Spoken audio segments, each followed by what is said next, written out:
তার মানে এই মাটিকে তিনি মার জায়গায়, যেহেতু এখান থেকে আমরা বের হয়েছি, এখান থেকে আমরা তৈরি হয়েছি, তাহলে এই মাটিকে তারা মা বানিয়ে এই সরাসরি মাকে তারা পূজা করে। মাটি কি নিজেই ফুলের গাছ বানায়? মাটি কি নিজে আম গাছ নিজে তৈরি করে দেয় নাকি আল্লাহ তৈরি করে? এটা হলো আকীদা। হিন্দুদের আকীদা হলেই মাটি নিজেই সবকিছু তৈরি করে, কিন্তু আমরা কি সে আকীদা বিশ্বাস করি? ইতিহাস বলছে যে উনি ঢাকা বিশ্ববিদ্যালয়ে বাংলাদেশ যে শিক্ষায় আগিয়ে যাক এটা তিনি কোশ্চিন কালেও কিন্তু চান। আর হিন্দু ধর্মের আকীদা কি জানেন? হিন্দু ধর্মের আকীদা হলো ইয়াবুদ কুল্লা শাই ইল্লাল্লাহ। ভালো করে বোঝেন, তারা পৃথিবীর সব জিনিসের ইবাদত করে আল্লাহ ছাড়া। তাহলে আমরা যেই আকীদা লালন করি না, আর আমাদের জাতীয় সঙ্গীতের মধ্যে সেই আকীদা আমাদের সন্তানকে শিখাবো যে তোমার রব এই পৃথিবীর পরিচালক নয়, বরং তোমার মা এ বাংলাদেশই তোমাকে শান্তি দিবে। আমাদের জাতীয় সঙ্গীতটা এমনভাবে সাজাবো যেন এটা শিরক যুক্ত না হয়ে তাওহীদ যুক্ত যেন হয়ে যায়। আত্মাহারিক টিভি, ওহির আলোয় উদ্ভাসিত জীবনের জন্য। দুঃখের বিষয়, আমাদের দেশে যেটা জাতীয় সঙ্গীত, জাতীয় কি, এটা নিয়ে কিন্তু ইদানিং আমরা সোশ্যাল মিডিয়ায় বিতর্ক দেখছি, এই জন্য যে আল্লাহর দয়ায়, আল্লাহর মেহেরবানিতে এটা নিয়ে বিতর্ক করার সুযোগ আল্লাহ আমাদেরকে দিয়েছে, তাই আমরা এখন বিতর্ক করছি। কিন্তু ইতিপূর্বে যে সরকারগুলো আমাদের উপর বসেছিল, তারা তো আমাদেরকে বিতর্ক তো দূরের কথা, জাতীয় সঙ্গীত সম্পর্কে কোনো কথা বলে রাষ্ট্রদ্রোহী তাকে মামলা দিয়ে একেবারে জনসম্মুখের সামনে তারা মানে প্রকাশ্যে তাকে হত্যা করবে। কথা বুঝে আসলো? আমরা আজকের আলোচনায় আমাদের দেশের স্বার্থে, আমাদের দেশের জনগণের স্বার্থে আমরা এই জাতীয় সঙ্গীতটাকে একটু মানে ইসলামের আলোকে একটু যাচাই বাছাই করে দেখি না যে আসলে এটা কি ইসলামের সাংঘর্ষিক নাকি ইসলামের সাথে এর কোনো সম্পর্ক আছে। এই জাতীয় সঙ্গীতটা কে তৈরি করেছে? রবীন্দ্রনাথ ঠাকুর। উনি কি মুসলমান? উনি মুসলমান। কথা বুঝে আসলো? তাহলে এটাকে আমাদের জন্য সৌভাগ্য নাকি দুর্ভাগ্য যে যেই দেশের অধিকাংশ 90% মুসলমান, আর আমাদের দেশে 90% মুসলমানের মধ্যে এমন কোনো ব্যক্তি নাই যে আমাদের জাতীয় সঙ্গীত বানাবে। আমাদেরকে অমুসলিমদের কাছে ধার করে নিতে হলো। আমি মনে করি যাদের ভেতরে একটু জাতীয়তা বোধ আছে, একটু মানে আমাদের যে জাতি হিসাবে, হ্যাঁ, মুসলিম জাতি হিসাবে যদি আমাদের ভিতরে একটু সামান্য কিছু গর্বের কিছু থাকে, তাহলে অবশ্যই তার লজ্জায় মাথা নিচে হওয়া উচিত যে আমরা মুসলিম হয়ে অমুসলিমদের কাছ থেকে জাতীয় সঙ্গীতটা কিভাবে ধার করে নিলাম। এটা এক নম্বর। নাম্বার দুই, যিনি জাতীয় সঙ্গীতটা তৈরি করেছেন উনি কি বাংলাদেশ স্বাধীনতার আগে তৈরি করেছেন না পরে? আগে, অনেক আগে তৈরি করেছেন, তাই নয় কি? আচ্ছা, হ্যাঁ, উনি যে তৈরি করেছেন, উনি কি বাংলাদেশকে কেন্দ্র করে তৈরি করেছেন? উনি তো তৈরি করেছেন বাংলা ভাষাকে কেন্দ্র করে। পশ্চিমবঙ্গ এবং পূর্ববঙ্গ মানে পুরা বাংলা ভাষীদের ইন্ডিয়ার যে স্টেট আছে, বাঙালি স্টেট, এই সবগুলি বাঙালিকে একত্রিত রাখার জন্য তিনি এই বাংলার যে পুরা মাটি আছে, এই মাটিকে সোনার মাটি হিসেবে তিনি আখ্যায়িত করে এই জাতীয় সঙ্গীতটা তৈরি করেছেন, নাকি ভাই?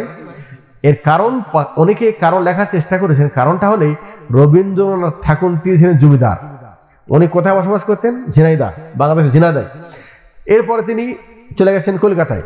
তো ওনার জমি বাংলাদেশের এরিয়াতেও আছে, ইন্ডিয়ার এরিয়াতেও আছে। উনি কখনোই চাচ্ছিলেন না যে এ বাংলা দুই ভাগ হোক।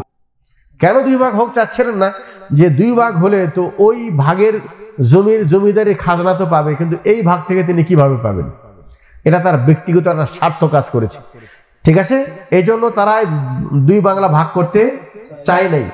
তার এই চাওয়াটা বাস্তবায়ন হতো, বা চাওয়াটা যদি চাওয়াই থেকে যেত, আমরা কি বাংলাদেশে মুখ পেতাম? তাহলে যিনি আমাদের জাতীয় সঙ্গীত বানালেন, তিনি দেশ স্বাধীনের আগে বানিয়েছেন এবং তার চিন্তা ভাবনা অন্য চিন্তা ছিল। ওই চিন্তার সাথে আমাদের দেশের স্বাধীনতা কোনো চিন্তার মিল নেই। আর একটা জটিল ব্যাপার, সেটা হলেই উনি যেহেতু হিন্দু ধর্ম, ভালো করে বোঝেন, উনি কি হিন্দু ধর্মের। আর হিন্দু ধর্মের আকীদা কি জানেন? হিন্দু ধর্মের আকীদা হলো ইয়াবুদ কুল্লা শাই ইল্লাল্লাহ। ভালো করে বোঝেন, তারা পৃথিবীর সব জিনিসের ইবাদত করে আল্লাহ ছাড়া।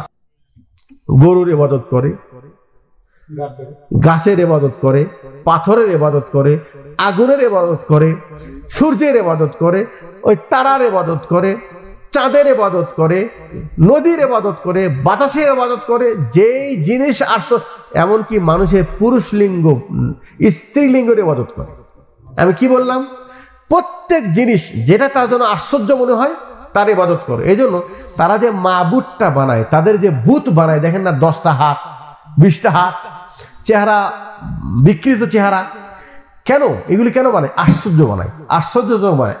আশ্চর্য হলেই তার সামনে মনে করে একটা আলাদা পাওয়ার আছে, আর তার কাছ থেকে তারা নিরাপদ পাওয়ার জন্য তার জন্য কি করে? ইবাদত করে। কথা বুঝে আসলো? যেহেতু রবীন্দ্রনাথ ঠাকুর হিন্দু, সেহেতু ওর কাছে সবই মাবুদ।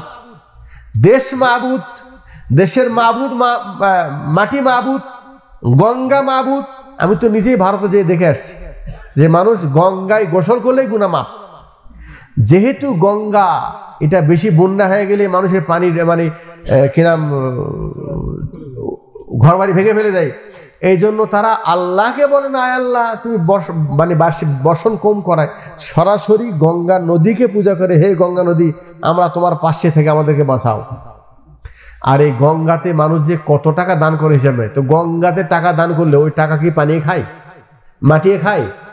তাহলে আপনি যে গঙ্গাকে প্রার্থনা করছেন, হে গঙ্গা আমাকে বাঁচাও, গঙ্গাকে তোমার কথা শোনে, তাহলে হিন্দুদের ধর্ম হলেই ওরা সব জিনিসের ইবাদত করে। রবীন্দ্রনাথ ঠাকুর যখন বলছেন, কি বলছেন? আমার সোনার বাংলা, মানে শুধু বাংলাদেশ না, এ বাংলা এরিয়া পুরাটাই, আমি তোমার ভালোবাসি, তোমার আকাশ, তোমার বাতাস। তাহলে আকাশ কার? সে বলছে আকাশ কার? এই মাটির আকাশ। আর এটাকে পরবর্তীতে মা, পরবর্তী কি বলছে? এটা মা। তার মানে এই মাটিকে তিনি মার জায়গায়, যেহেতু এখান থেকে আমরা বের হয়েছি, এখান থেকে আমরা তৈরি হয়েছি, তাহলে এই মাটিকে তারা মা বানিয়ে এই সরাসরি মাকে তারা পূজা করে, মাকে তারা কি করে? পূজা করে। এটা হিন্দু আকীদা। এটা কি হিন্দু আকীদা? তার আকীদা অনুযায়ী সে এটা বানাইছে, কিন্তু এই আকীদা কি ইসলাম সাপোর্ট করে? এই আকাশ বাতাস কি বাংলাদেশের মাটির? বাংলাদেশের মাটির স্রষ্টা আল্লাহ, বাংলাদেশের মানুষের স্রষ্টা আল্লাহ। বাংলাদেশ কেন, সারা পৃথিবীর মানুষের স্রষ্টা আল্লাহ। সারা পৃথিবীর মানুষের এই পৃথিবীটাকে সুন্দর কি এমনি হয়েছেন? আল্লাহ বানাইছে। তাহলে প্রশংসা আপনি আল্লাহর করবেন না মাটির করবেন? মাটি কি নিজেই ফুলের গাছ বানায়? মাটি কি নিজে আম গাছ নিজে তৈরি করে দেয়, নাকি আল্লাহ তৈরি করে? এটা হলো আকীদা। হিন্দুদের আকীদা হলেই মাটি নিজেই সবকিছু তৈরি করে, কিন্তু আমরা কি সে আকীদা বিশ্বাস করি? তাহলে আমরা যেই আকীদা লালন করি না, আর আমাদের জাতীয় সঙ্গীতের মধ্যে সেই আকীদা আমাদের সন্তানকে শিখাবো যে তোমার রব এই পৃথিবীর পরিচালক নয়, বরং তোমার মা এ বাংলাদেশই তোমাকে শান্তি দিবে, এটা কি তাওহীদে আকীদা নাকি শিরকি আকীদা? তাহলে শিরকি আকীদা এটা আমরা কিন্তু বহু আগে থেকে বলে আসতেছি এবং আমাদের জাতিকে এটা বোঝানোর চেষ্টা করেছি, কিন্তু জাতি বোঝে না। কেন বোঝে না জানেন? জাতির সামনে রবীন্দ্রনাথ ঠাকুর সে একটা মহাপণ্ডিত।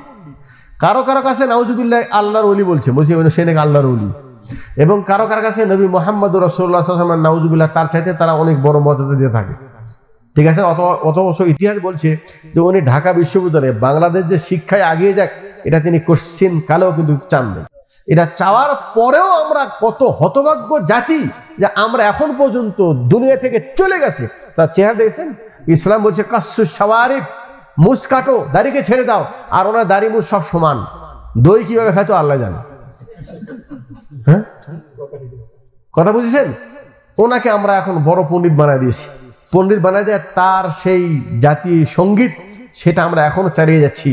এখন আজকে আমাদের এই বক্তব্য দেওয়ার সুযোগ এই জন্য যে আলহামদুলিল্লাহ আল্লাহর পাক দয়া করে, আমি বলবো আল্লাহ পাক আমাদের দেশের প্রতি অনুগ্রহ করে দয়া করে কিছু ভালো মানুষের তত্ত্বাবধানে দেশটা এখন স্বাধীন করেছে, এবং তারা দেশটাকে মানে নতুন করে সাজানো এবং সংস্কার করার দায়িত্ব তারা হাতে নিয়েছে। বিভিন্ন সেক্টরে তারা সংস্কার করতেছে। আলহামদুলিল্লাহ আমরা তাদের কাছে আশা রাখবো, আল্লাহর কাছে আমরা দোয়া করবো আল্লাহ পাক যেন দেশের জন্য কল্যাণকর, ইসলামের পক্ষে যেগুলি কর্ম আছে, যেই কর্মগুলি আমাদের জন্য, আমাদের দেশের জন্য কল্যাণ হবে, আল্লাহ পাক যেন সেই কর্মগুলি তাদেরকে করা সহজ করে দেয়। যেহেতু তারা মুসলিম, আমরাও মুসলিম, তাদের সদিচ্ছা আছে, সেহেতু আমরা আমাদের বক্তব্যের মাধ্যমে তাদেরকে বলতে চাই, আলহামদুলিল্লাহ আমরা মুসলিম, আমাদের জাতীয় সঙ্গীতটা এমন হবে যে এই জাতীয় সঙ্গীতের ভিতরে আমাদের রব, আমাদের স্রষ্টা, তারা যেন, আমাদের সন্তানরা যেন ছোটবেলা থেকে তার রবের পরিচয় পায়। এবং আমাদের দেশ এটা কোনো শিরকি দেশ নয়, এটা তাওহীদপন্থী দেশ। অতএব এই দেশে আমরা প্রশংসার ক্ষেত্রে সময়ের সীমা লঙ্ঘন করব না।